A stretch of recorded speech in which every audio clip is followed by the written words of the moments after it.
Então, boa noite a todos e a todas. É a defesa de trabalho de conclusão de curso de Nicolas Martins Bittencourt. O trabalho intitulado Individualismo, Exploração Hegeliana do Símbolo da Civilização de modernidade, da Modernidade Ocidental.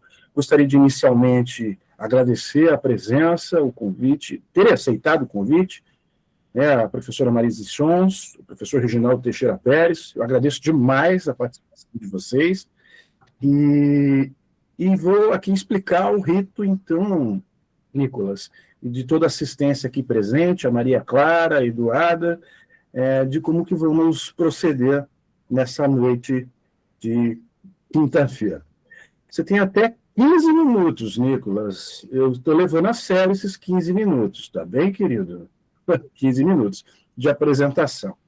Depois da sua apresentação, já passa a palavra de imediato à professora Marise Chons, que terá também um tempo de 15 a 20, 25 minutos para fazer as suas exposições, a sua arguição. Teremos também, após a fala, as observações da professora Marise, eu vou passar a palavra de imediato para o professor Reginaldo Teixeira Pérez. Vamos ouvi-lo, de 15 a 20 minutos. Após, então, tanto a apresentação, tanto a fala da professora Marise, quanto também do Reginaldo, eu passaria a palavra para você. Então, você vai responder cada um, cada observação dos professores, mas vamos ouvi-los primeiros, depois você responde. Perfeito? Aí chegamos, então, ao momento importante do nosso encontro. Eu vou criar uma sala alternativa, perfeito? Onde eu e o professor Reginaldo e a professora Marise vamos debater sobre a sua aprovação ou não e deliberar também, evidentemente, sobre a sua nota. No momento final, então, o anúncio do resultado. É basicamente assim que vamos transcorrer o nosso rito da defesa de trabalho de conclusão de curso. Perfeito, professora Marise? Perfeito, professor Reginaldo? Ok? Nicolas, é contigo agora a apresentação. 15 minutos, agora são 19 horas e 6 minutos. Agradeço bastante e cumprimento a banca, né? Novamente, como eu falei anteriormente, ressalto agora, muito me honra ter vocês aqui, né? Eu vou tentar apresentar, né, compartilhar a tela da apresentação que eu fiz. Daí vocês me dizem se vai dar para ver certinho. Apresentar. Tá apresentando para vocês? Perfeito. Siga em frente. Então, o meu trabalho, né, como o professor falou, é o individualismo, exploração hegeliana do símbolo da civilização da modernidade ocidental. Autor eu, né? E, bom, o primeiro contexto que eu preciso dar de onde que surgiu esse trabalho, né? O trabalho original, esse trabalho se aloca num trabalho maior, né? Então, o sentido dele é que inicialmente ele estava estudando a questão, como o professor Zé Renato, nesses 2 anos, me acompanhou, a questão da civilização russa, né, sobretudo de um ideólogo chamado Alexander Dugin. E desses problemas se percebeu cada vez mais a importância da civilização ocidental na composição da Rússia como entendemos hoje. Então, desde o século XVIII, XIX, antes, evidentemente, mas houve essas ondas de ocidentalização, digamos assim, né? E acontece que, por questões formais, acabamos reduzindo nosso trabalho, né, e acabou sendo mais essa primeira terça parte, né. Só que essa terça parte, ela funciona como um trabalho autônomo, como acabou sendo um trabalho autônomo, cujo gatilho específico foi justamente a questão, não é, qual contradição, qual aspecto, digamos assim, conflitivo dentro da própria civilização ocidental acabava tornando essas crises que nós vemos, né? Então, crises como apontam, por exemplo, Fukuyama, recentemente, no livro em 2022, apontou dessa questão da crise. O mesmo Fukuyama que escreve nos anos 90 a questão do fim da história, de que não haveria, de que a história teria acabado, né? Se não me engano, o Wickenberry também, não vou me recordar o primeiro nome, mas ele é um grande pensador de think tanks americanos, de pensamento burocrático americano. Ele também vai apontar essas questões de crises civilizacionais, políticas, fora toda a questão da democracia contemporânea. Então, ninguém mais sabe ao certo quais os sentidos da democracia, né? Sabemos que está em crise, mas que crise é esta, de onde vem? E, bom, a proposta do trabalho era realmente perceber que, olha, Esta ordem, ela está em crise, ela está sendo não apenas diagnosticada em crise por aqueles que a defendem, mas criticada, não é? E os próprios críticos reconhecem essa questão da própria autodestrutividade. Autores como Patrick Deneen, por exemplo, que é um pós-liberal, Alexander Dugin, o autor do trabalho original. Então, eles reconhecem essa questão da crise, né? Só que nós não sabemos exatamente que crise é essa, de onde ela vem, não é? Porque há muitos trabalhos que tratam da questão contingente, digamos assim, das doutrinas políticas ou de realizações políticas específicas, como a realização política da ordem britânica, que é criticada, por exemplo, pelo Carr, e assim por diante. Então, meu trabalho ele se propõe justamente a entender, bom, qual é a contradição real, qual é o problema real que está causando essas crises, qual é o elemento autocontraditório que permite esse diagnóstico. E aqui entra a principal questão, o quadro teórico-metodológico. Né? Eu comecei a minha introdução do trabalho, eu peço desculpas por ela ter sido muito longa, eu sei que foi uma introdução extensa, mas ela foi necessária justamente para causar o refino, né? Por que eu não estou me fiando a uma análise doutrinária da política? Por que eu não estou analisando Locke e Hobbes, por exemplo, a partir de suas doutrinas, né? Por que esse estudo das doutrinas ele acaba servindo mais como uma névoa para a compreensão correta do que como realmente uma clareza do que se está propondo? Bom, acontece que essa crítica ela vai ter um caráter dialético, como eu expus ali, porque ao mesmo tempo em que eu estava estudando a questão histórica do desenvolvimento do individualismo, eu percebia cada vez mais que esses mesmos desenvolvimentos históricos compunham grande parte, né, do pensamento, digamos assim, científico-político contemporâneo, né? Eu digo grande parte porque não a totalidade, existem diversas outras vertentes que não partem necessariamente dessas premissas, algumas das quais eu me filio, como a vertente do Eric Wegelin, e que é justamente o autor principal em que eu me fio, né? As premissas do meu trabalho, o quadro teórico-metodológico, ele é inteiramente wegeliniano. E o que isso implica? Implica que um método que parta desse tipo de abordagem, que parta, como eu mencionei, e durante todo o trabalho ficou claro, de termos como experiência, símbolo, eu não citei no slide, mas, por exemplo, o termo espírito, que não tem nada a ver com misticismo barato, vulgaridade, mas um termo realmente técnico, né? O recurso disciplinar, a antropologia filosófica como principal ponto de análise, em que me fiei para analisar essa experiência e o símbolo, assim como os conceitos auxiliares da razão e da natureza que foram protagonistas, digamos assim, em toda a minha análise. Quando partimos desse quadro teórico-metodológico, nós não estamos apenas lidando, digamos assim, com um relativismo metodológico, né? Nós não estamos apenas analisando num quadro, digamos assim, nominalista, como no contextualismo linguístico do Skinner. Nós não estamos preocupados apenas em determinada época, em determinado lugar, estavam falando tal coisa em respeito a tal problema, e como se fosse um universo fechado, incomunicável com as outras coisas. Bom, porque isso ergue justamente uma das críticas que se ergueu ao Skinner, acaba virando, né, um museu, né? É bonitinho de ver, mas acaba sendo inútil uma análise desse tipo. De modo que todo método de ciência política, ele não pode prescindir de considerações substanciais. Ou seja, os problemas são reais. Um autor, ele está tratando de um problema real, de uma natureza humana, por exemplo, que é constante. Então, eu, Locke, Hobbes, vocês, todos nós temos uma mesma natureza. Quando Locke está tratando de um problema, esse problema, uma parte dele diz respeito a nós aqui e agora. Então, nós não podemos ficar restritos a esse, digamos assim, nominalismo, né?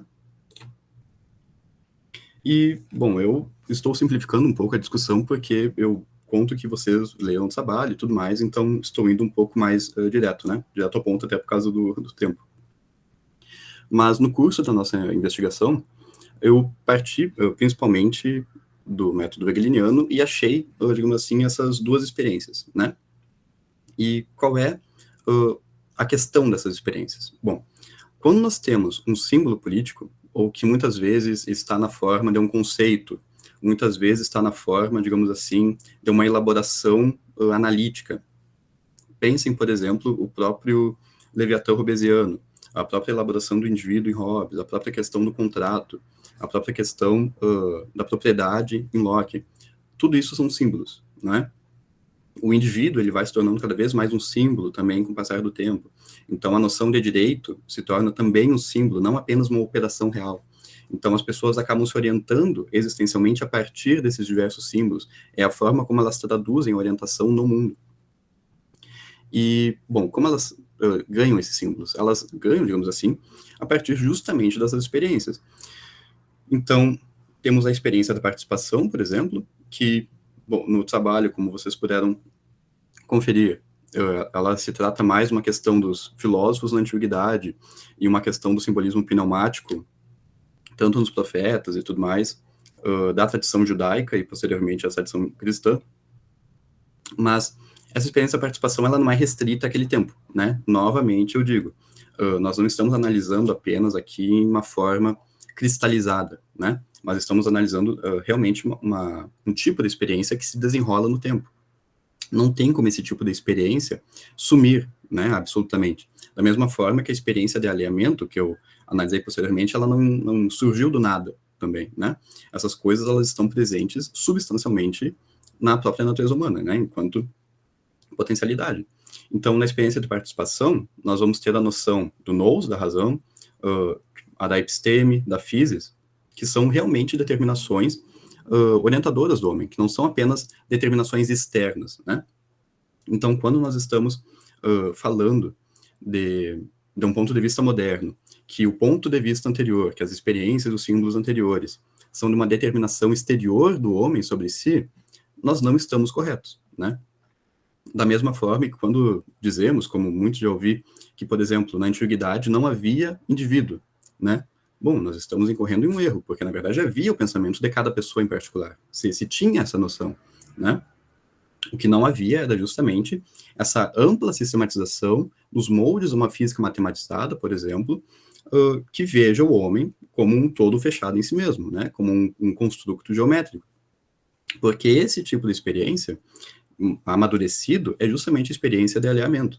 Ou seja, que parte de uma racionalidade que não é mais aquele nous, que é realmente integral ao homem, que diz respeito ao homem enquanto pertencente e parte do cosmos, ou no caso dos antigos, né? Ou no caso dos antigos ainda, a questão do uno, como dirão os neoplatônicos, e assim por diante. No caso do simbolismo pneumático, dirão em respeito a Deus, por exemplo, mas há diversas outras alternativas de fazer referência a isso.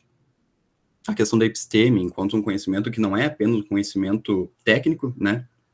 Conhecimento de como algo funciona, mas um conhecimento realmente do todo, né?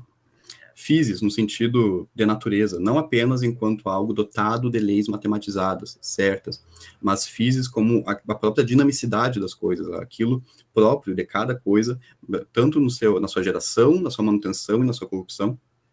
Ou seja, mesmo que uma sociedade política decaia, isso é natural de uma sociedade política, esse era o entendimento.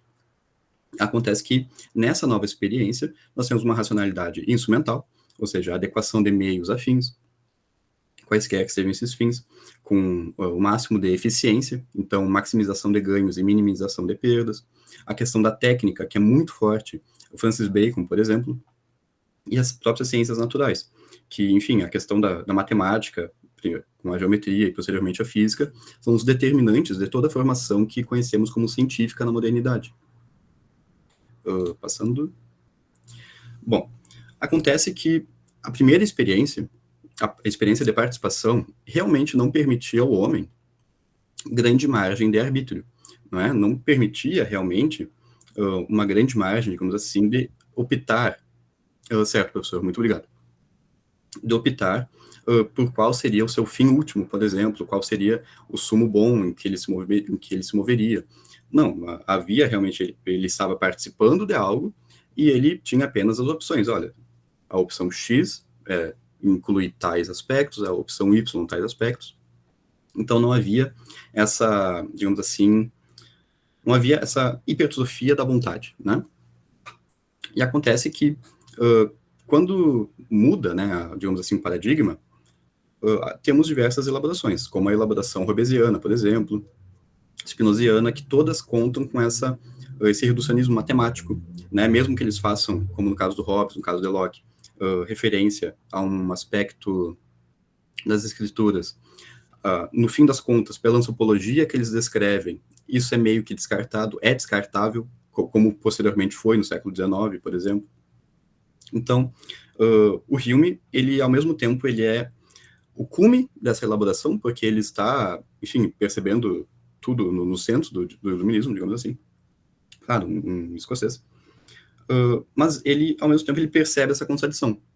Porque ele fala claramente que de uma cópula proposicional não se pode derivar de uma cópula deve ser. E isso está plenamente correto quando nós olhamos os próprios modernos, né? E acontece que essa própria divisão, ela implica uma questão de niilismo, justamente por causa da questão da arbitrariedade e da imanentização. Porque a partir do momento em que nós estamos relegados ao arbítrio de um autor, por exemplo, para dizer o que é e o que não é, e portanto, qual conexão arbitrária entre o ser e o dever ser, bom, acaba que tudo se torna arbítrio, né? Perfeito, professor. O prosseguimento da pesquisa, ele tem várias linhas abertas, então eu já fui buscando várias novas literaturas, autores como Cornélio Fabro, por exemplo, um tomista, ele fez um amplo estudo, que eu infelizmente só tive contato posteriormente, sobre isso, que se chama Modern Atheism, do cogito cartesiano até os nossos dias, e realmente parece que já existe gente pensando o que eu pensei, evidentemente não pelo quadro teórico wegeliniano, mas por outros quadros teóricos, como no caso do Cornélio Fabro, por exemplo, ele é um tomista, né? Tomistas parecem ter mais afinidade com esse quesito investigativo, apesar de eu mesmo não me filiar a essa vertente, né? Mas era isso. Muito obrigado, não vou me estender. Que bom, Nicolas. Eu lhe conheço muito bem, Se der tempo aqui, você vai falar por 1 hora e nós vamos ouvir os professores por 10, 12 minutos, né? As brincadeiras à parte, Nicolas, parabéns pela apresentação, deu para entender, captar a mensagem do seu texto, de forma evidentemente muito sintetizada. Eu vou passar então a palavra agora de imediato para a professora Marise, fica bem à vontade, professora Marise, e Nicolas, anote, por favor, todas as dúvidas, questionamentos, observações. Obrigado, hein? Marise, é contigo. Então vamos lá, Nicolas. Eu fiz algumas anotações porque o tempo é escasso e eu quero ser bem objetivo. E aqui eu vou falar, eu acho que não como uma pesquisadora, eu nunca me identifiquei muito com essa atividade pesquisadora e me identifico mais com uma atividade professora. E tu é um tipo específico de aluno, que o professor ele tem que tomar muito cuidado, porque tu é um aluno que tem muita ambição intelectual, mas ainda é um jovem. E aí o professor te trazer para o chão, te trazer para a viabilidade, que é a viabilidade física do próprio tempo, do tempo que tu tem para desenvolver um TCC. Pode parecer, às vezes, que a gente está te podando. Pode parecer, às vezes, que a gente está desestimulando. E, absolutamente, eu acho que tu já me conhece o bastante, que tudo que eu falar aqui não se trata de tentar reduzir essa tua ambição, mas te trazer, talvez, na perspectiva de alguém que tem mais de uma década a mais do que tu, né, que é mais velha e que tem alguma trajetória, de que essa tua ambição ela precisa ser muito bem administrada, muito bem calibrada. Porque você não está, quando você se propõe a ser um pesquisador e participar da comunidade acadêmica de alguma forma, tu precisa ser legível. E aqui eu não estou querendo te nivelar por baixo, porque as pessoas não entendem logo, você não se trata disso. Se trata de entender que a comunidade acadêmica ela tem suas discussões, seus círculos, seus núcleos e um certo vocabulário compartilhado. E o vocabulário que tu traz aqui não é um vocabulário tão normal, tão popular, tanto na ciência política quanto na própria RI, pelo menos quando nós estamos falando aqui no Brasil.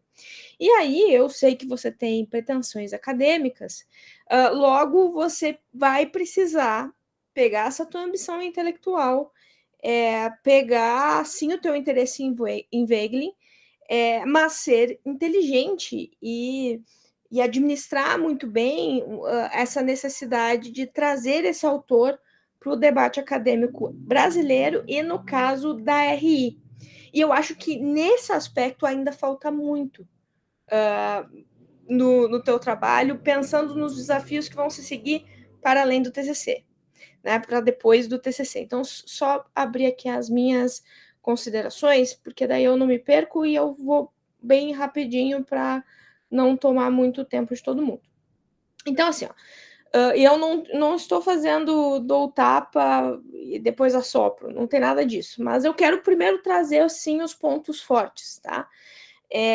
Acho que você é um aluno muito jovem, o TCC é um baita de um desafio, às vezes chegam alunos no fim de 5 anos de cursos de ciências humanas e não conseguem escrever um TCC, então, nesse aspecto, acho que fica óbvio que tu é um aluno muito disciplinado, que tu és um aluno diferenciado, que tu és um aluno que tem aí um ótimo futuro pela frente, por causa exatamente dessa tua disposição em estudar, em ser disciplinado e assim por diante.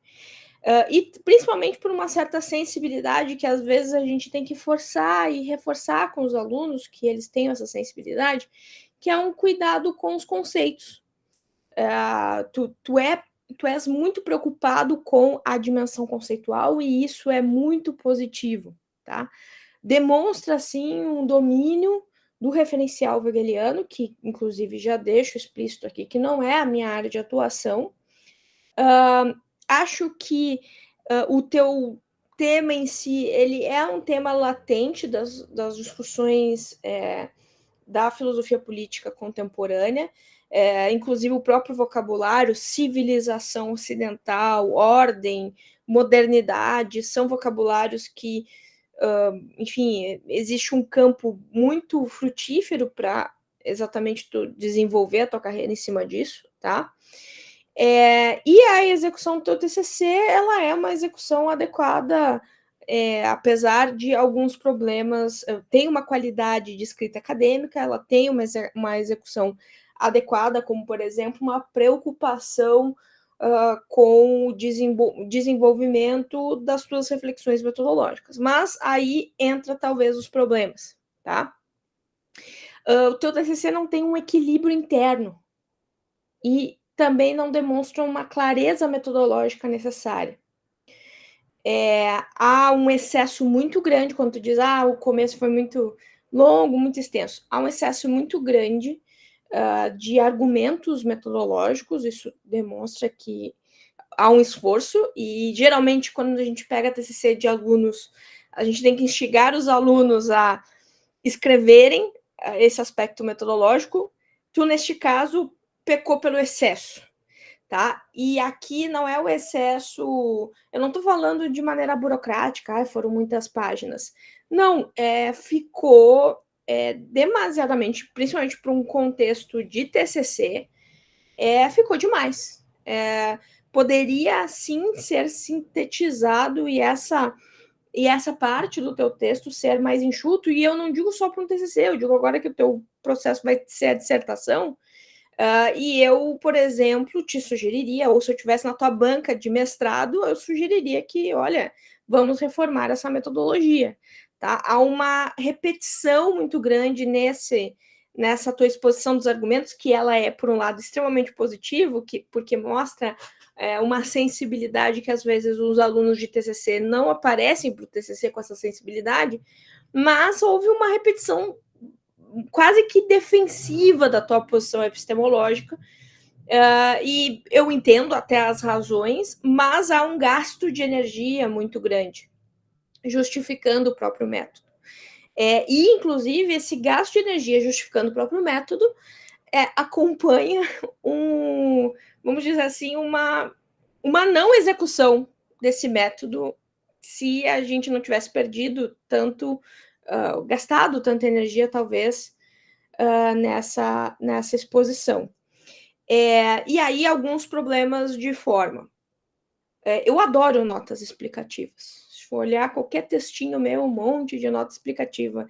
E isso é a posição difícil do professor, porque parece que quando ele quer calibrar o aluno para ficar naquela quase numa posição perfeita, assim, no sentido de não pecar pelo excesso e nem pela falta, eu não quero te podar, mas há um excesso num contexto de TCC, porque nós não estamos falando em um contexto de uma tese de doutorado, nós estamos falando de um contexto de TCC, há um excesso de notas explicativas, tá? Outra coisa muito importante, tá?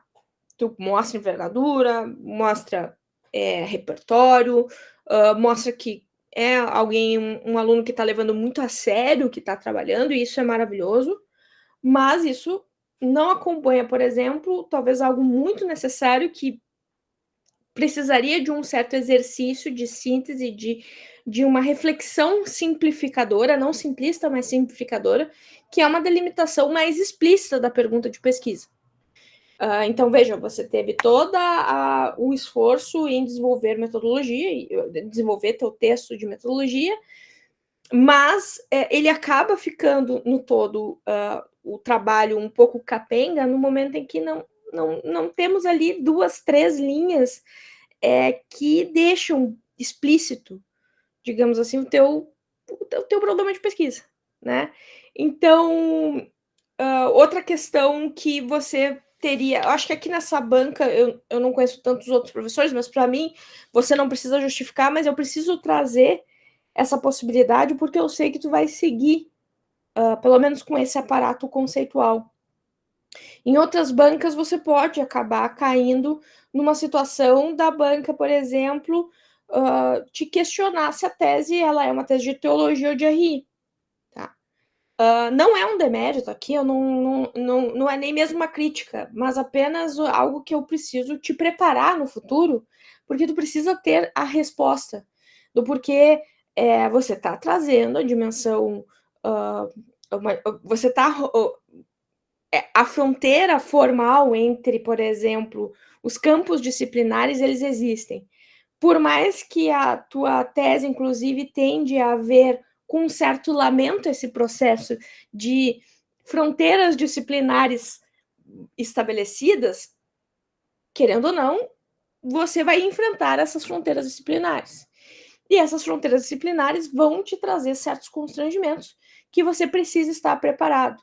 Então, o risco do teu trabalho parecer muito pouco um trabalho de RI e muito um trabalho de teologia, ele é algo que eu imagino que aqui não vai ser algo que vai te colocar em risco de não passar absolutamente, mas que em outras situações, como, por exemplo, um programa de mestrado que tu vai entrar com um projeto, em outras situações, em outras bancas, apresentando certos uma parte, por exemplo, um artigo num congresso de relações internacionais, você vai precisar calibrar, e essa é uma realidade que você vai ter que se submeter, tá?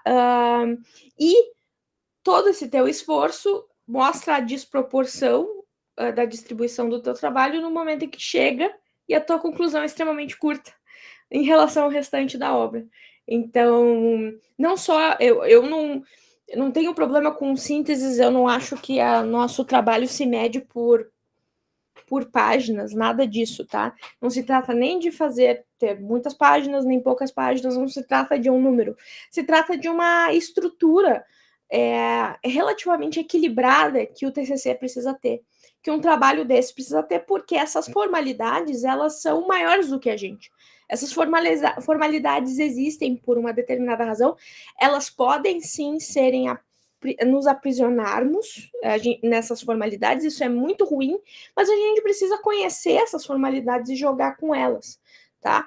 Então, basicamente, resumindo o que eu quero dizer, o que eu preciso que tu leve em consideração quanto ao teu trabalho, apesar de todos os pontos positivos que existem e que eu também não vou ficar aqui te bajulando. Para o futuro, esse teu trabalho de TCC precisa trazer com mais clareza, em um texto mais limpo, a coerência entre o objetivo e método, e cumprimento daquilo que você promete através da reflexão metodológica, tá? É preciso também apesar de toda a tua preocupação com os conceitos, às vezes você traz para a discussão autores e repertório que eles não estão exatamente te auxiliando para aquilo que você quer estudar. Eu te conheço, eu sei que não é absolutamente uma atitude pretensiosa. Olha como eu sei. Mas eu vou só dar um exemplo de o quanto você não precisa trazer exatamente referência, mas precisa repensar o teu corpo de referências. Exemplo, a palavra individualismo aparece através de Wegelin, Dumont e Bobbio. Só que individualismo, a partir do Wegelin, é símbolo. Individualismo, pelo Dumont, é a categoria antropológica moderna. Individualismo, no caso do Bobbio, é quase como uma ideologia liberal. Então, você pode trazer repertório, eu sou super a favor de repertório, mas esse repertório precisa também ser muito bem pensado.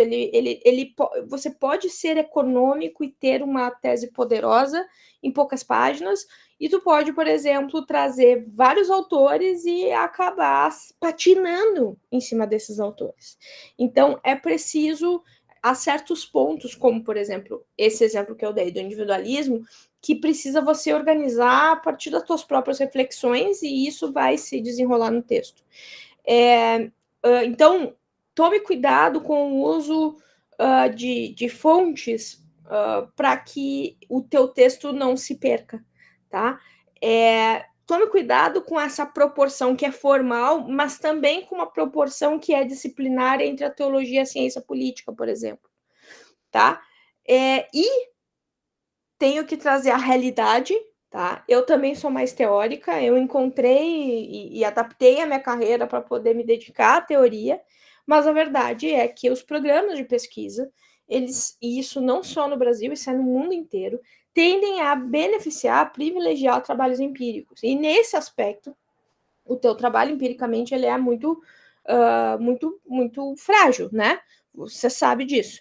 Então, você vai precisar se submeter a certos condicionantes, e eu espero que a submissão a esses condicionantes sejam meios e não fins, e que isso não não seja capaz de podar as tuas ambições intelectuais.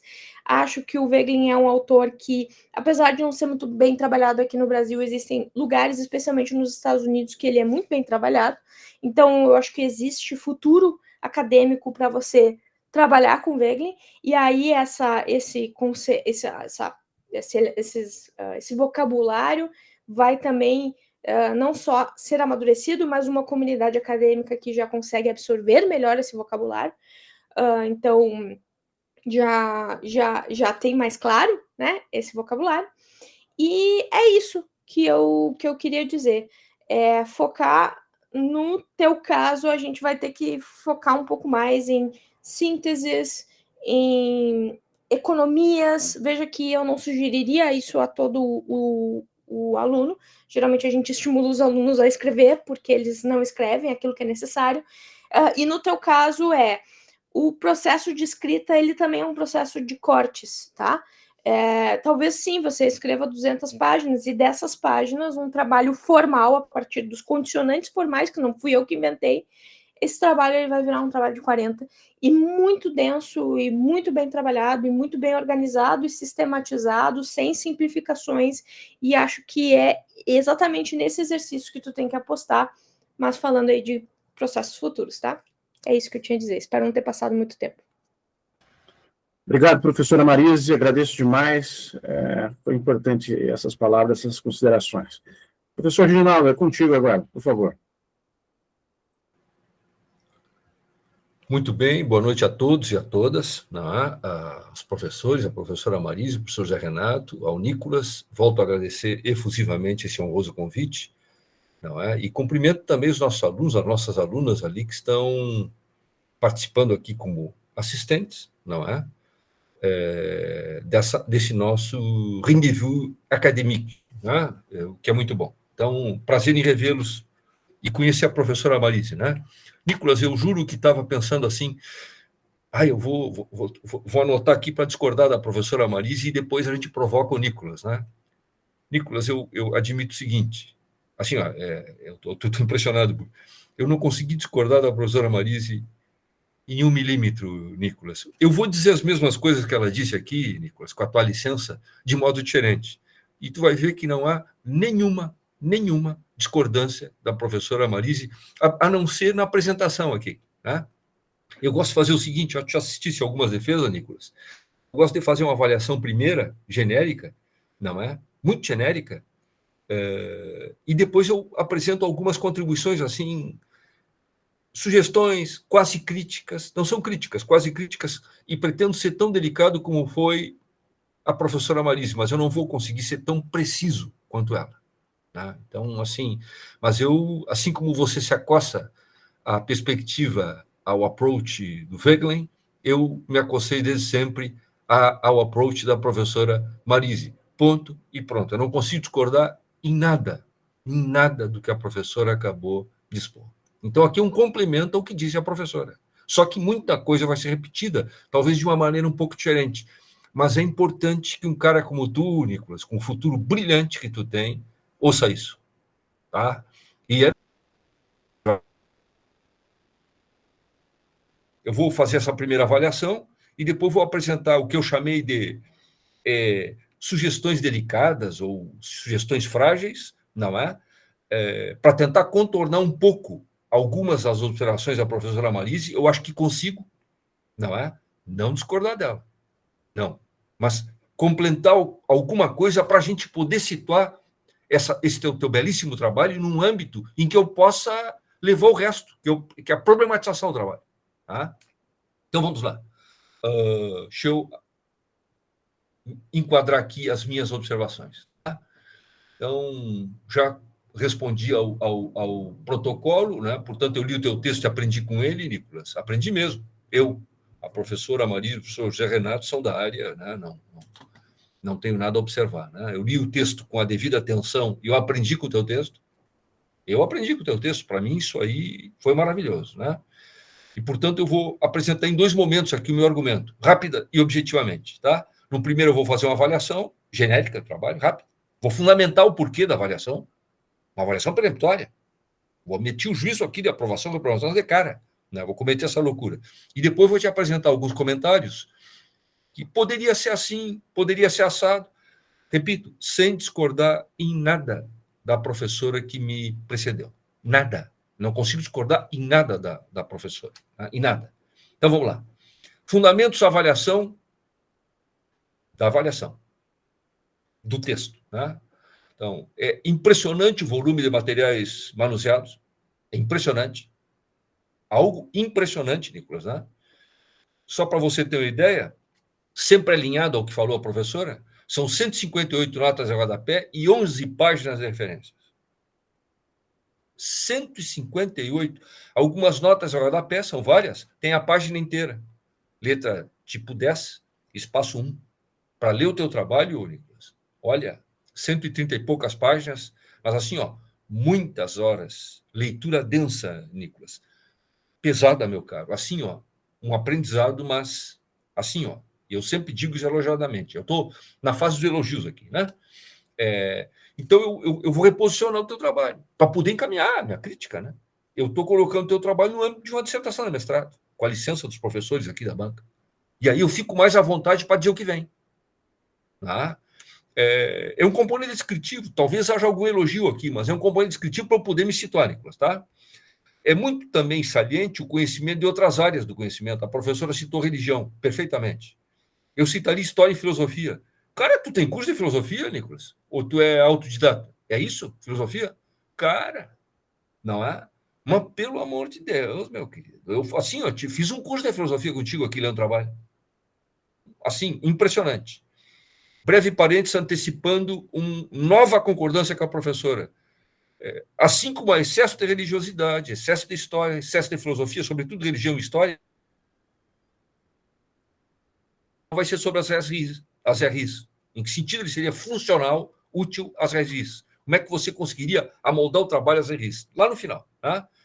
É impressionante a tua erudição, Nicolas. Eu já tinha visto isso aí na aula, teu professor, 2 ou 3 semestres. Já tinha visto. É impressionante a erudição. Um cara da tua idade produzir um texto como esse. É impressionante. A palavra impressionante aqui não é exagerada. Uma erudição assim, impressionante. Na página 15, tu dá uma demonstração bonita de humildade. Pô, muito legal. Sujeito cognitivo humilde, modesto. Parabéns. Né? E um detalhe, Nicolas, também alinhado ao que falou a professora, mas aqui na perspectiva da leitura, não tanto da produção. Ser um sujeito que faz um trabalho, Nicolas, visivelmente a partir de leituras de rotina e não leituras utilitárias. Visivelmente. Você é leitor compulsivo, claramente. Claramente. Né? E aí sim, eu admito que é um elogio. Não é? Você é leitor contumaz. É um trabalho de leitura, é um trabalho de leitura densa, de interpretação constante. E não há nenhum problema em a gente fazer leituras funcionais. Mas não me parece que tu tem esse perfil. Tá? Então, o aporte filosófico é impressionante, é considerável, impressionante, né? O que é incomum para alunos da graduação, né? Sobretudo quando não cursaram filosofia. Né? E olha, eu diria que mesmo para alguém que estuda filosofia ou cursou filosofia, para fazer um trabalho numa área paralela assim, é impressionante a quantidade de informações que tem, né? E tu demonstra uma familiaridade impressionante, tu faz ganchos e incidências, produz incidências e comenta e compara autores. Cara, olha, meu Deus! E assim, socrático, pré-socrático, Platão, Aristóteles, Cambal, Santo Agostinho, São Tomás, é impressionante, cara. E outros, não é? E algo assim chama a atenção, né? Continuo aqui preparando fundamentando o juízo. Né? Há uma maturidade também no debate metodológico, concordando com a professora Nicolas, que há excessos aqui. Tanto é que em seguida eu vou te fazer uma proposta, Nicolas, mas eu estou pensando como dissertação, e eu não esqueci que o teu trabalho não é dissertação, Nicolas. Eu não esqueci isso.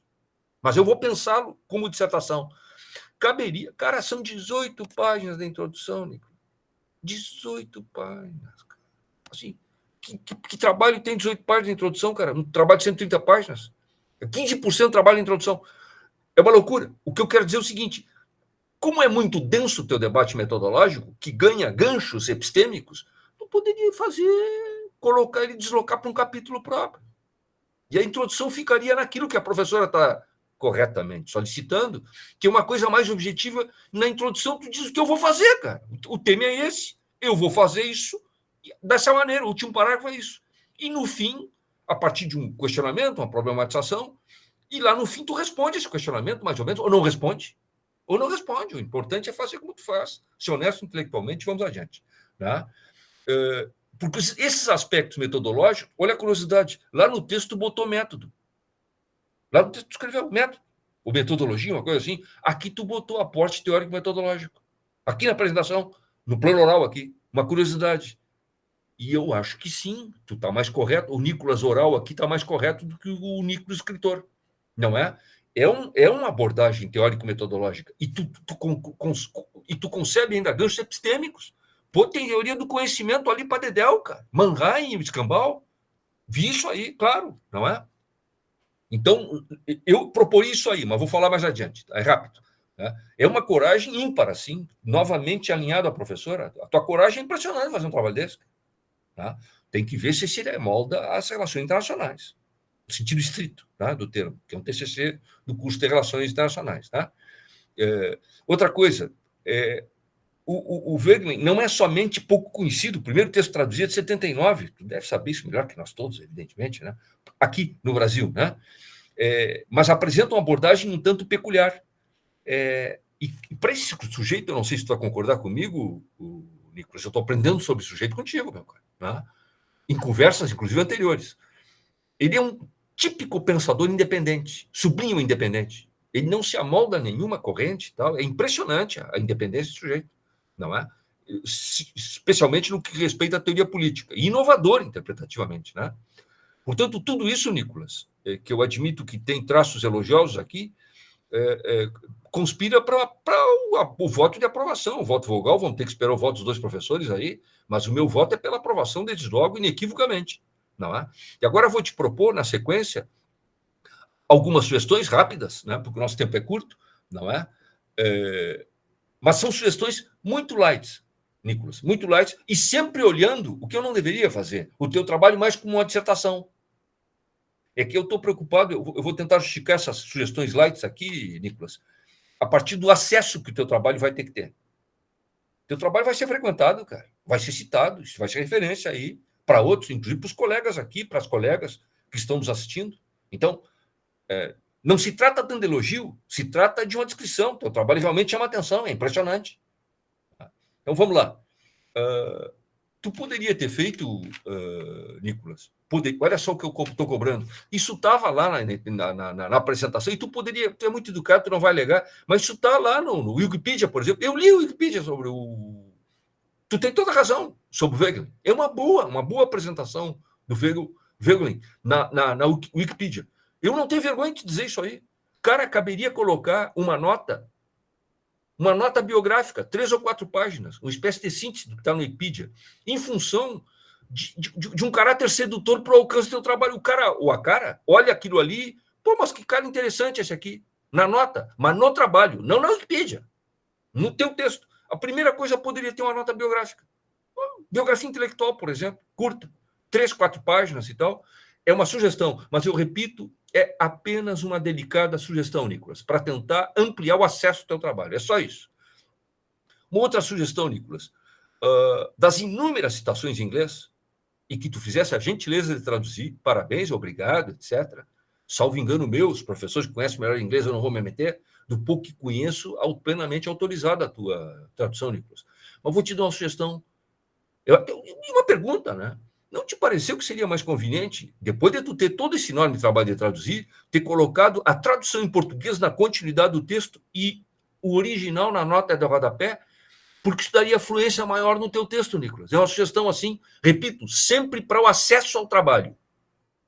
Eu estou trocando 6 por meia dúzia, eu sei disso. É apenas uma sugestão para não dar essa ruptura semântica. O cara está lendo em português, passa para o inglês. Então, o contrário é verdadeiro. Escrever um texto em inglês, porém começar a citar em português. Isso eu não conheço nenhum caso, viu, desse tipo. Eu não me lembro de ter lido um texto em inglês que tivesse citação em português do corpo textual. Deve ter, mas eu não tive acesso. O que o cara pode fazer é colocar isso que eu estou sugerindo. Em espanhol, português, alemão, francês, seja no original, porque, como, salvo engano, essas citações, se bem que tem textos aí que tu cita que tem traduzidos, aí com um tradutor juramentado por editora, né? Aí não dá para se meter muito, tem que ter cuidado. Mas tu sabe inglês suficiente para traduzir, enfrentar um tradutor, não tem nenhum problema, mas tem isso. Mas tu poderia, por exemplo, fazer isso. É uma sugestão. Mas agora não, porque vai demorar o trabalho. Não é? Tu não vai te meter a fazer isso aí agora, nada disso. Né? E sugiro uma revisão formal no texto, Nicolas. Tá? Isso eu admito que a professora não comentou, mas eu sugeriria, sobretudo num aspecto, não é? A partir da revisão ortográfica, acho que de 2010, uma coisa assim, né? Que é a hifenização. Hifenização. Né? Por exemplo, autorrealizável, pan-americano, etc, etc. Tem hífen, não tem. Aqui isso é uma praga, um horror, ninguém sabe disso, nem eu também, né? Mas eu tenho a impressão que o teu trabalho mereceria uma atenção aí. Eu acho que tu te enganasse algumas vezes. No teu excelente texto. Tu é bom de texto, né? Conhece português para dedéu, outras línguas, uma maravilha e tal, mas acho que te enganasse aí. Tudo certo. Mas eu acho que no hífen tu cometesse alguns enganos. Se puder dar uma olhada nisso aí, eu te sugiro. Tudo sugestão light, tá? Bom, agora eu passaria rapidamente, temos um tempinho ainda, professor José Renato? Por favor, fica à vontade, professor. Tá. Não tanto à vontade, mas pode. Não, tá, eu vou tentar ser muito breve aqui, tá? Mas o trabalho do Nicolas, assim como no caso da professora, me tocou muito, eu me senti instado a fazer comentários aqui, mas eu vou ser econômico aqui, prometo. Agora, questões de ordem substantiva, Nicolas, né? Um pouco mais densas do ponto de vista da proposta ao trabalho, né? Já estou lendo o trabalho há horas aí, com uma dissertação de mestrado, né? Tu já percebeu isso aí, né? Então, fica tranquilo aí, porque eu não esqueci que é TCC, mas estou falando anacronicamente como fosse uma dissertação de mestrado. Estou te cobrando coisas que não, né? A professora não. A professora não incorreu nesse erro. Tá? Ela não falou isso. Eu estou falando, começa a loucura. Vamos lá. Então, comentário sobre questões relativamente substantivas, né? Cara, primeira, a introdução muito longa. A professora já falou, não vou repetir, 18 páginas. Acho que algumas, mais de um terço é questão metodológica. Com debate epistêmico junto, e assim, ó, teoria do conhecimento, separa num capítulo e deixa a introdução mais econômica, né? Segundo ponto, isso é sugestão, Nicolas, tá? Por favor. Segundo ponto, tu trabalhasse pouco com autores brasileiros que, de alguma maneira, apresentam o Wegelin aqui no Brasil. Vou citar dois só dois. Prometo que vou ser rápido. Né? E caras bons, né? Porque eu me dei o trabalho para aprender um pouquinho, para conversar contigo, né, Nicolas? Para não passar tanta vergonha aqui. Eu tentei ler um pouquinho, cara, né, sobre o cara. E eu pensei, mas por que não tem apresentadores brasileiros aí? Né? E pensei em dois. Procurei e achei dois. Caras bons. Tá? E um deles faz uma coisa interessantíssima, Nicolas, que tem a ver com a questão da objetividade proposta pela professora Marise, que é o Marcelo de Souza Cleto, Recepção Brasileira de Eric Volen no Brasil. E um texto curto, muito bom, também muito bem escrito, muito erudito, não é? Caberia tu incorporares. Uma leitura rápida, e tu não cita esse cara. O maior especialista em Vogelin no Brasil é o Mendo Castro Henriques, não é? Que traduz alguns textos e apresenta também alguns textos, interpreta, sobretudo, textos do Vogelin. Né? Os outros textos que eu citei aqui, tu citasse, né? Com exceção de um. Não é? O Michael Frederick, tu cita, a Restauração da Ordem, tu citas, né? E tu não citas, que eu lembrei, o Elie Sandoz, a Revolução Wegeliana. Tá? Se eu não estou enganado, tu não cita esse aí. Tá? E são textos de acesso ao Brasil, mas os textos de apresentação por brasileiros para o Brasil são aqueles dois primeiros. E o primeiro, cara, o do Cleto, é um primor, assim, de como é que ele é recepcionado aqui academicamente. Então, a sugestão de leituras aí para incorporar, né? E aí uma curiosidade, Nicolas, deste monte de coisa que eu não sabia, né? Um monte de coisa que eu não sabia que esse cara tinha influenciado, estou falando muito sério, Nicolas, o Guerreiro Ramos, por exemplo. Eu confesso que não sabia. Todo mundo já leu um pouquinho do Guerreiro Ramos, ou sobre o Guerreiro Ramos, etc., o grande sociólogo carioca que se enfrenta lá com o Florestan Fernandes, etc. E eu li algumas coisinhas para tentar identificar o Wegelin no Guerreiro Ramos, que é o que eu vou deixar para o fim, para a grande questão para ti. Essa eu gostaria de te ouvir minimamente, tá? Que é uma questão essa de conteúdo mesmo, que eu gostaria de te provocar. Tá? Logo adiante, tá?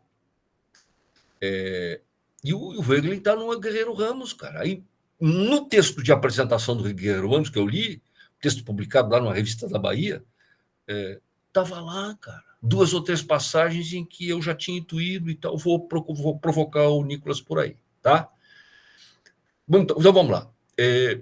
Nicolas, tu poderia ter interpretado o Wegelin separado dele, distanciado dele. Tu optasse, desde o início, em dizer o seguinte: eu me acosto a essa interpretação aqui. A minha perspectiva é a do Wegelin. Eu estou junto com ele. Eu vou interpretar o mundo com ele. O que significa dizer que tu vai ter que incorporar críticas eventualmente trazidas ao Wegelin, que não são poucas. Né? Os poucos que eu conheço não são poucas. Vamos lá. Mas tu te coloca de alguma maneira na mesma vibe intelectual dele, né? No mesmo caminho interpretativo, por exemplo, né? O Nicolas,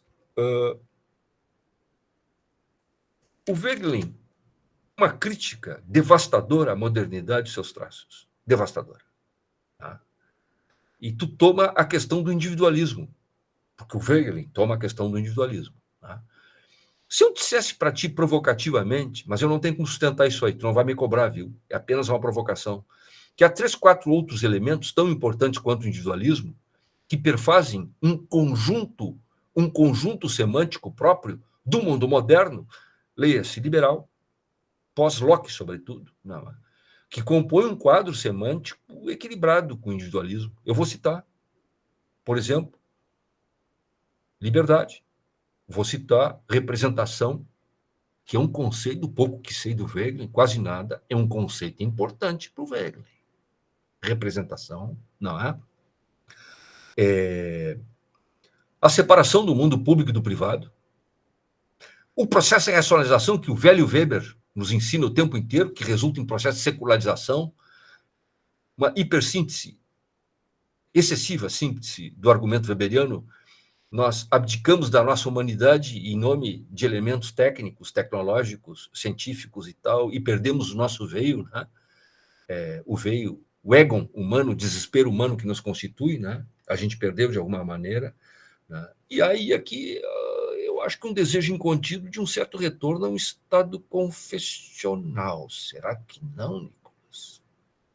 Não é? Essa é a questão substantiva que eu te apresento, que eu gostaria de te ouvir um segundo. Não é? Seria possível reivindicarmos isso? Um outro conjunto de perguntas poderia ser balizado por uma certa comparação da crítica hegeliana, deste alemão, não judeu, hegeliano, ao romantismo alemão. A crítica romântica, Müller, Moser, esses que são citados, por exemplo, de ideologia e utopia. O Mannheim. Esses caras são citados. O chamado pensamento romântico, conservador romântico alemão. Mas o conteúdo eu acho que é muito próximo, cara. Mas a minha pergunta é essa. Tu não te espraiasse no aspecto religioso em função de uma reivindicação ou uma releitura confessional desse Estado moderno, Nicolas? E aí, novamente, recai a questão das relações internacionais, né? Como pensarmos as relações internacionais no mundo não moderno, pré-moderno, por exemplo, em que o Estado é um sujeito político crucial. As relações internacionais, quem sou eu para dizer aqui nessa banca, para esses alunos aqui, né? As relações internacionais, desculpe eu dizer isso, né? Porque é uma simplificação grosseira, em termos modernos e contemporâneos, ela depende do Estado, cara. É a ação política de Estado, é a gestão política de Estado. Não é? E, assim, Maquiavel aparece no teu trabalho na página 79, né? Maquiavel, cara. Página 79, apareceu uma nota longa que tu detona o Maquiavel. Não é? Não foi bem isso? Olha que é isso. Não é? A racionalização política, a individualização a partir do príncipe e tal. Página 89, página 74, nota 89, me atrapalhei aqui. Nota 89, página 74, aparece Maquiavel. Quando vê, surge Maquiavel lá. Não é? Então vejam, uma passagem à página 93, tu diz doutrinas superadas, Locke superado, ou estado de natureza superado. Eu não entendi bem isso aí, o que estaria superado. Acho que a construção frasal talvez não tenha sido muito feliz, Nicolas. Eu te perguntaria sobre isso. E tem uma longa passagem que eu não vou ler, a página 95, a nota 139, em que aqui estão as características dessa sociedade moderna, dessa modernidade que o Wegelin rejeita, questiona, etc, etc, etc. Tá? A síntese do teu argumento, que é o mesmo do Wegelin, está na página 96. Eu vou ler aqui. O símbolo do individualismo, a ênfase moderna nos elementos de articulação existencial de uma sociedade política, exemplo do florescimento sem igual das disciplinas jurídico-políticas e econômicas, não implica a descoberta desses elementos ou sua racionalização, se posta de maneira indeterminada. É justamente essa ênfase auto-interpretativa que denuncia na reivindicação da racionalidade, par excellence, a substância moderna que tem ideológico e hubris, arrogante. Ou seja, a tua leitura de que a modernidade tem uma narrativa sobre si própria arrogante. Tá? Enfim. Então é isso, Nicolas. Eu acho que eu te apresento como questões substantivas, que é muito forte, eu admito, né, do contraponto de um Estado racionalizado, secularizado no sentido weberiano, moderno, no sentido técnico do termo, com um Estado versus um Estado confessional. Não haveria aí uma elegia de um tempo perdido, Nicolas? Não haveria? Haveria condições de enfrentarmos nessa perspectiva a modernidade? Questionarmos podemos sempre. Motivos para questionarmos o desenho institucional liberal há de sobra. Mas seria por aí? Seria este o caminho? Não é? É o que eu te pergunto. Aqui eu repito novamente, desculpem a redundância, repito alguns termos da professora Marise, né? O teu TCC que eu estou pensando com dissertação, né? Talvez pudesse ter conferido uma maior objetividade. Olha aqui os termos da professora Marise. Olha aqui. Ipsis literis, ó. Esquematicamente falando, a partir do questionamento mais simples, que conectasse introdução. Olha aí. Introdução e conclusão. Essa conexão existe, mas ela está um pouco diluída, né? Poderia ter aparecido de maneira mais explícita. Eu estou copiando as palavras da professora Marise aqui, né? A última pergunta, né, também se encaminha. Em que sentido o teu trabalho poderia contribuir de modo objetivo para as relações internacionais? Ou como ele poderia ser situado no campo das relações internacionais de modo objetivo, Nicolas? Se é que eu posso fazer essa pergunta, né? Mas são essas questões, meu amigo, que eu tenho a te propor e gostaria de te ouvir, se possível, pelo menos sobre algumas delas, né?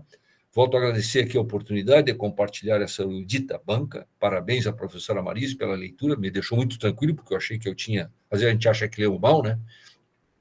E eu consegui aprender muito com o teu trabalho, com essa banca aqui, e te agradeço. E ao professor Zé Renato, a professora Marise pela companhia, né? Pelo aprendizado. Né? Parabéns pelo trabalho, pela tua trajetória intelectual, que é belíssima, né? E há muita promessa de coisa boa aí no futuro. Tá? É isso. Muito obrigado. Obrigado, professor Reginaldo. É sempre uma satisfação ouvi-lo. Foi uma satisfação também ouvir a professora Marise. Nicolas, eu vou só te dar 10 minutos só para resolver todo esse drama, né? Só 10 minutos. 20 horas e 5 minutos. 10 minutinhos. Mas fui pego de calça curta. Mas, primeiro, agradeço bastante, né? Mas, cortando um pouco os agradecimentos, porque o tempo é realmente curto e é bastante coisa para falar. Sobre a questão primeiro da prof. Marise, né? A questão que o vocabulário, que eu anotei, né? O vocabulário, ele não seria comum, ele precisaria ser adequado ao debate brasileiro, especificamente de relações internacionais. Eu concordo com a questão dele ser incomum, justamente porque o Wegelin, ele não tem não há uma tradição wegeliniana no Brasil, né? E os debates wegelinianos no exterior, eles geralmente seguem um vocabulário similar, em inglês, claro, com outras coisas, com outras influências e tudo mais.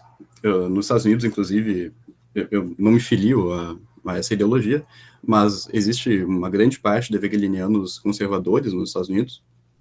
Então, eles vão partir, por exemplo, do linguajar burkeano, de Russell Kirk também, e os demais. Não é o vocabulário que eu vou usar, então o meu foi mais wegeliniano, mais puro, né? Reconheço a falta de equilíbrio interno formal, né? Talvez a questão do excesso de reflexões metodológicas e da discussão epistêmica que o professor Reginaldo falou, talvez realmente um capítulo à parte para ficar sucinta a introdução, porque a minha visão de ciência, né, não é justamente uma ciência, como mencionei numa nota, a questão da science, né, da tradição predominante ocidental. É justamente uma questão de Wissenschaft, como foi elaborada no primeiro século pelos alemães. O Wegelin é um alemão da primeira metade do século, que se estendeu, evidentemente, produziu muito mais na segunda metade, mas a minha influência é muito de uma outra tradição, né? Então, eu reconheço que trazer esse outro modo... Mas as minhas provocações, elas foram descritivas, do tipo, é isso, e eu acho que as provocações do professor Reginaldo são provocações mais que talvez merecem resposta. No sentido de que ele te fez uma provocação, inclusive, muito boa, que é sobre essa aspiração por um estado confessional. As minhas, tu não precisa responder porque elas são fato, entendeu? Quando eu digo que o meio acadêmico, ele vai te exigir que tu se insira aos poucos na discussão e traga a dimensão própria para tu se inserir nesse campo, isso é um condicionante, isso tu vai ter que fazer se você quiser seguir carreira acadêmica. Agora, o professor, eu acho que aí sim, desculpa interromper, mas acho que ele fez provocações que vale a pena a tua fala. Certo. Acho que só um outro pontuamento, a questão que a senhora mencionou das referências, por exemplo, do individualismo, que estaria em 3 autores com sentidos diferentes.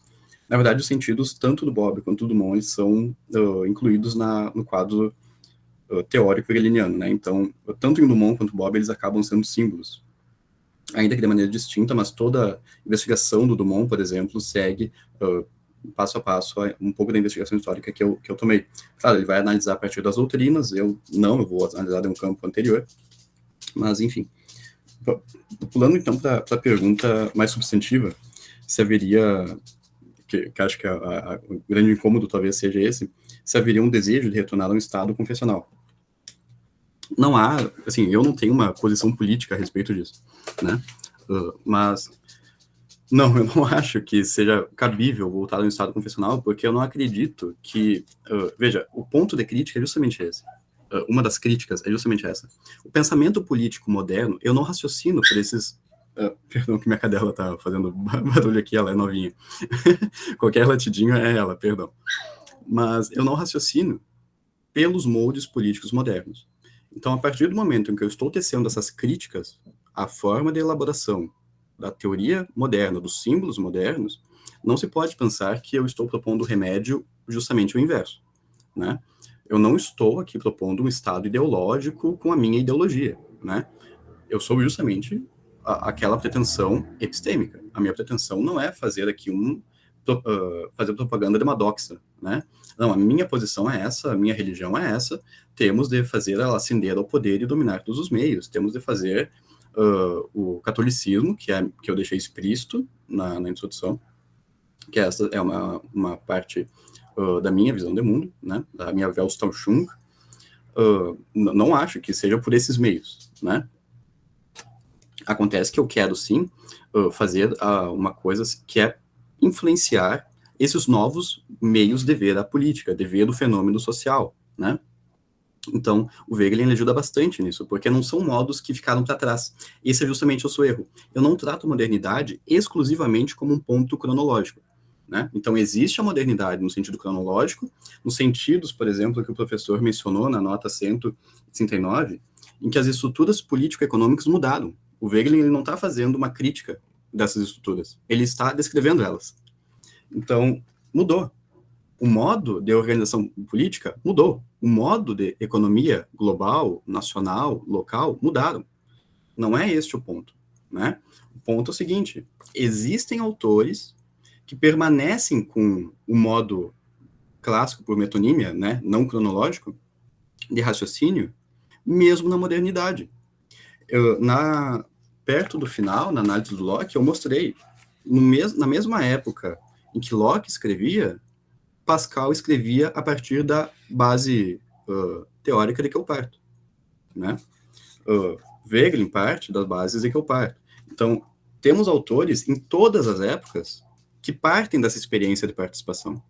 E veja, não precisa ser uma experiência de participação católica, né? Não precisa ser uma experiência de participação da religião que eu professo. Mas existem, sim, consequências, como a do niilismo que eu busquei demonstrar aqui, demonstrar é uma palavra forte, né? Busquei apontar aqui que é uma consequência real da experiência de alinhamento. Isso é uma coisa que não se pode ignorar, né? Então, a minha preocupação foi muito mais isso do que dizer que a solução é o estado confessional, né? Não é essa a minha preocupação, isso nem sequer passa pela minha cabeça, porque não é o meu modo de raciocinar. Mas eu entendo que possa surgir essa dúvida a partir do momento que vocês estão pensando para as categorias modernas. Eu entendo, é natural, mas não é o meu modo de ver. E o meu trabalho, eu sei que é um tipo de raciocínio totalmente distinto, né? Eu sei que pode ser difícil, talvez, eu acho que foi um pouco por isso, tenho certeza que foi por isso, que a minha introdução e o meu debate metodológico, epistemológico, foi tão grande, porque eu precisava realmente afirmar ali o que eu estou, quais são as minhas premissas, né? O que eu estou afirmando quando eu digo tal palavra? Qual é o significado preciso que eu estou atribuindo à natureza, né? E aí se desenvolve no resto do texto, ou a razão, ou qual é a posição desse trabalho em relação à ideologia, né? Então, é realmente uma Weltanschauung, né, totalmente distinta, né? Então, não é um desejo de retornar ao estado confessional. Eu sei que autores como Mark Lilla, por exemplo, criticam o Wegelin nessa espécie de que ele seria um reacionário. Só que, assim, com toda sinceridade e humildade, o Mark Lilla, eu sei que ele é famoso, eu sei que ele tem uma grande reputação nos Estados Unidos, mas eu acho que ele não conseguiu ler Wegelin a partir de Wegelin, né? E isso é um grande problema. Então, não é o retorno a um estado medieval, a uma polis antiga, não é a instauração de um Estado confessional. É simplesmente a afirmação da máxima platônica, aristotélica e assim por diante, que seguiam no tempo, não é um retorno aos antigos moldes de pensar. Existe uma outra questão, a questão de como o trabalho... primeiro a questão do Maquiavel. Eu não critiquei Maquiavel, na verdade eu tenho uma... Eu não sou um crítico de Maquiavel, né? Eu já tive épocas, assim, de realmente ler Maquiavel com maus olhos, mas a minha crítica, só deixa eu buscar aqui. Página 74, foi a nota 89? 89.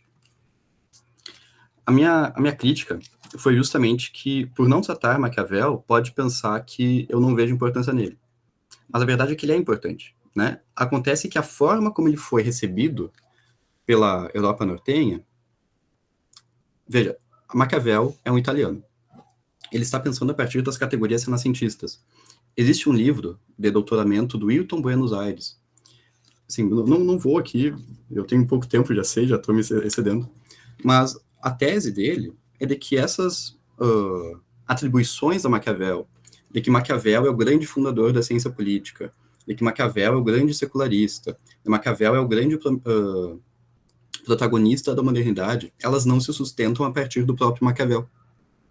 Esta é a tese dele. E ele vasculhou toda a obra maquiaveliana, todo o contexto maquiaveliano, ele remontou todo o sistema maquiaveliano e demonstrou tintim por tintim. Então eu trouxe aqui na nota de rodapé as interpretações que se fazem no Maquiavel, não o Maquiavel. Eu trouxe, por exemplo, Bacon, né, que ele diz que uma das interpretações correntes acerca do Maquiavel é que ele separou, né, o que deveria ser do que é. Então, ele diz, estamos muito agradecidos a Maquiavel e aos outros que escreveram o que os homens fazem, e não o que eles deveriam fazer. Isso é uma preocupação moderna que não pertencia a Maquiavel. Quando vemos o todo da obra. Obrigado, professor. Também Comte, que diz, Maquiavel, então, né, fez tentativas parciais de explicar certos fenômenos políticos com causas puramente naturais. Quando analisamos a obra maquiaveliana, o pensamento, de fato, do Maquiavel em seu todo, ele não pensava em modos apenas naturais, né? Uma coisa, a filosofia da história de Maquiavel é a filosofia da história antiga, cíclica, sobrenatural. Então, existe um grande problema em tratar desses autores, porque existe como que um grande véu. O Alasdair MacIntyre, ele fala isso no Depois da Virtude, que a interpretação do que veio antes do iluminismo, por exemplo, é muito prejudicada, justamente porque estamos muito reféns no ambiente geral das próprias interpretações iluministas, por exemplo, ou pré-iluministas que contribuíram ao iluminismo, como o próprio Bacon e o Comte, como eu citei. Então, era sobretudo esse meu apontamento sobre Maquiavel. Por fim, respondendo em um minuto a questão de como se concilia com a RI, eu tentei também tratar na introdução acerca disso a partir de uma crítica ao próprio conceito de Estado. Será que o Estado não é, na verdade, muito mais uma categoria de ficção? Porque exatamente isso é o que trata o Yale, o Ferguson e o Mansbach. Eles dizem que, na verdade, durante toda a história, as pessoas elas atribuem suas dignidades, seus esforços, sua dimensão, digamos assim, existencial e material, a outras fidelidades que não a do próprio Estado, que não a de um ordenamento jurídico político estabelecido em determinado território. Na verdade, elas têm dignidades várias. Fidelidades, aliás. Então, a motivação de ação das pessoas de fato, o modo de raciocinar das pessoas de fato, vai muito além do Estado. A partir do momento em que nos restringimos à própria questão do Estado, não estamos mais agindo como cientistas, mas estamos agindo como técnicos políticos, o que são coisas bem diferentes. É totalmente legítimo ser um técnico político, mas uma coisa é ser um cientista, a partir do quadro teórico wegeliniano que estabeleci, buscando episteme, e outra coisa, um técnico, que aí sim vai lidar com o âmbito jurídico, o âmbito político e econômico, e assim por diante, são coisas diferentes. Então, nas RI, enquanto ciência política institucionalista, por exemplo, que foi sobretudo minha crítica, realmente não se filia. Mas existem outras tradições de relações internacionais a qual se filia. É uma forma, por exemplo, de consultivismo, não é? Então, querendo ou não, existem vários ramos de RI e não podemos nos limitar apenas a um, né? Eu acho que seria, sobretudo, isso a minha defesa. Perfeito, Nicolas. Agradeço demais. Eu pergunto aos professores, Marise, Reginaldo, ok? Perfeito? Eu vou fazer o seguinte, então, a partir de agora. Eu vou encerrar aqui a nossa gravação, agradecer a todos e a todas, e já encaminhei para o e-mail dos professores a nossa sala de deliberação. Eu peço que confiram no e-mail de vocês, por gentileza. Perfeito? Receberam? Professor Reginaldo, só me confirma, mas eu vou encerrar aqui a gravação de qualquer modo.